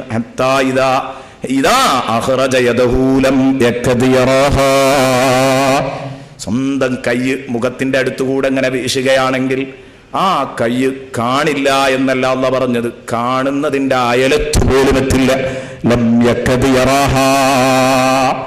കാണാൻ അടുത്തു പോലും എത്തില്ല. കാണുക എന്നത് അവിടെ നടക്കുകയേ ഇല്ല. വമല്ലം യജഅലില്ലാഹു ലഹു നൂറാ ഫമാ ലഹു മിൻ നൂർ. ഇതേ രൂപത്തിലാണ് സത്യനിഷേധി. അല്ലാഹു വെളിച്ചം കൊടുക്കാത്തവന് വെളിച്ചം കിട്ടില്ല. വമല്ലം യജഅലില്ലാഹു ലഹു നൂറാ ഫമാ ലഹു മിൻ നൂർ. ഈമാനിന്റെ വെളിച്ചുള്ളവന് അപകടത്തിൽപ്പെടാതെ രക്ഷപ്പെടാം. അപ്പൊ സത്യനിഷേധികളുടെ ഉദാഹരണം ഇത്രയും തുറന്ന ദൃഷ്ടാന്തം ഇവിടെ ഉണ്ടായിട്ട്, ഖുർആൻ അള്ളാഹുവിന്റെ കലാമാണെന്നത് തെളിയിക്കുന്ന ഒരുപാട് ദൃഷ്ടാന്തങ്ങൾ ഇവിടെ ഉണ്ടായിട്ട്, ഇതൊക്കെ ഉണ്ടായിട്ട് ഇനിയും ഇതിനെ നിഷേധിക്കാൻ തയ്യാറാകുന്നുണ്ടെങ്കിൽ ആ സത്യനിഷേധിയെ കുറിച്ച് നമ്മൾ എന്തു പറയണം? അവരെ കുറിച്ച് അള്ളാഹു പറയുന്നത്, ആഴക്കടലിൽ കണ്ണില്ലാതെ തപ്പി നടക്കുന്ന മത്സ്യങ്ങളെപ്പോലെ എന്നല്ലാതെ എന്തു പറയാനാ അവരെ പറ്റി? കണ്ണില്ലാതെ തപ്പി നടക്കുന്ന മത്സ്യങ്ങളെപ്പോലെ എന്നല്ലാതെ സംഗതി കണ്ണുണ്ടായിട്ടും ഇവർക്ക് കാണാൻ കഴിയുന്നില്ല. ദൃഷ്ടാന്തങ്ങളൊന്നും ഇവർക്ക് വായിക്കാൻ കഴിയുന്നില്ല. അള്ളാഹു ഉണ്ട് എന്ന് മനസ്സിലാക്കാൻ കഴിയുന്നില്ല. ഇത് അള്ളാഹുവിന്റെ കലാമാണ് എന്ന് മനസ്സിലാക്കാൻ ഇവർക്ക് സാധിക്കുന്നില്ല. ഇന്നഹു ലഖുർആനുൻ കരീം ഫീ കിതാബിൻ മക്നൂൻ. ഫീ കിതാബിൻ മക്നൂൻ, ഇത് മാന്യമായ പാരായണ ഗ്രന്ഥമാണ്. എവിടെ? ഫീ കിതാബിൻ മക്നൂൻ, ഒരു രഹസ്യ കിതാബിൽ, രഹസ്യമായ ഒരു കിതാബിലുള്ള പാരായണ ഗ്രന്ഥമാണിത്. എന്ന് പറഞ്ഞാൽ ലൗഹുൽ മഹ്ഫൂദിൽ ഉണ്ടായിരുന്നതാണ് വിശുദ്ധ ഖുർആൻ. അതാണ് ഭൂമിയിലേക്ക് അവതരിക്കുന്നത്. കിതാബിൻ മക്നൂൻ, രഹസ്യമായ കിതാബ്. ഫീ കിതാബിൻ മക്നൂൻ ലാ യമസ്സുഹു ഇല്ലൽ മുതഖറൂൻ. ശുദ്ധിയുള്ളവർക്കല്ലാതെ ആ ഗ്രന്ഥം തൊടാൻ പറ്റില്ല. ലാ യമസ്സുഹു ഇല്ലൽ മുതഖറൂൻ. ശുദ്ധിയുള്ളവർക്കല്ലാതെ ആ ഗ്രന്ഥം തൊടാൻ പറ്റില്ല. ലാ യമസ്സുഹു ഇല്ലൽ മുതഖറൂൻ. ഇത് ലൗഹുൽ മഹ്ഫൂദിനെ കുറിച്ചാണെങ്കിൽ ലാ യമസ്സുഹു എന്ന് പറഞ്ഞാൽ അതിനെ തൊടൂല എന്ന് പറഞ്ഞാൽ കിതാബും മക്നൂൻ എന്നാണെങ്കിൽ അത് ലൗഹുൽ മഹ്ഫൂദാണ്. സുരക്ഷിത ഫലകം, സുരക്ഷിത ഫലകം അവിടെയായിരുന്നു. ഈ ലൗഹുൽ മഹ്ഫൂദ് എന്ന് പറഞ്ഞാൽ എന്താ? ഏഴാനാകാശത്തിന്റെ മുകളിലുള്ള വളരെ അത്ഭുതകരമായ ഒരു സ്വർണഫലകമാണ് എന്ന് ബഹുമാനപ്പെട്ട ഇബ്നു അബ്ബാസ് റളിയല്ലാഹു അൻഹുമ പറഞ്ഞത് കാണാം. ഒരു വലിയ ഫലകം, നമ്മൾ വിചാരിച്ചതുപോലെയല്ല, വലിയ ഒരു സ്വർണഫലമല്ല, മാണിക്യ ഫലകം, വലിയ മാണിക്യ ഫലകമാണ്. ആ ലൗഹുൽ മഹ്ഫൂദിൽ ലോകത്തിന്റെ മൊത്തം ചിത്രമുണ്ടെന്ന് ബഹുമാനപ്പെട്ട ഇബ്നു അബ്ബാസ് റളിയല്ലാഹു അൻഹുമ റസൂലുള്ളാഹി പറഞ്ഞു കൊടുത്തെങ്കിലേ പറയാൻ കഴിയുള്ളൂ. അപ്പൊ ലൗഹുൽ മഹ്ഫൂദില് നമ്മുടെ നാട്ടിൽ ഒരു സുനാമി നടക്കുന്നുണ്ടെങ്കിൽ ലൗഹുൽ മഹ്ഫൂദിൽ അതുണ്ട്. ഇന്ന ഡേറ്റിന് ഒരു സുനാമി നടക്കും, ഇന്ന ഡേറ്റിന് ഒരു ഭൂകമ്പം നടക്കും. ലൗഹുൽ മഹ്ഫൂദ് ലോകത്തിന്റെ മൊത്തം ഒരു ലോകക്രമമാണ്, ലോകത്തിന്റെ മൊത്തമായ ഒരു ചിത്രമാണ് ലൗഹുൽ മഹ്ഫൂദ്. അതിന്റെ ഒരു ഭാഗത്താണ് ഖുർആൻ. ആദ്യമായിട്ട് ഖുർആൻ ഇറങ്ങുന്നത് ലൗഹുൽ മഹ്ഫൂദിലേക്ക്. ലൗഹുൽ മഹ്ഫൂദിന് പതിയായിരുന്നു. ലൗഹുൽ മഹ്ഫൂദിലേക്ക് എത്തിയപ്പോൾ അതിന് അക്ഷരങ്ങളും ശബ്ദങ്ങളും ഒക്കെ ഉണ്ടായത്. അതിന്റെ മുമ്പ് അള്ളാഹുവിന്റെ വചനാണ്.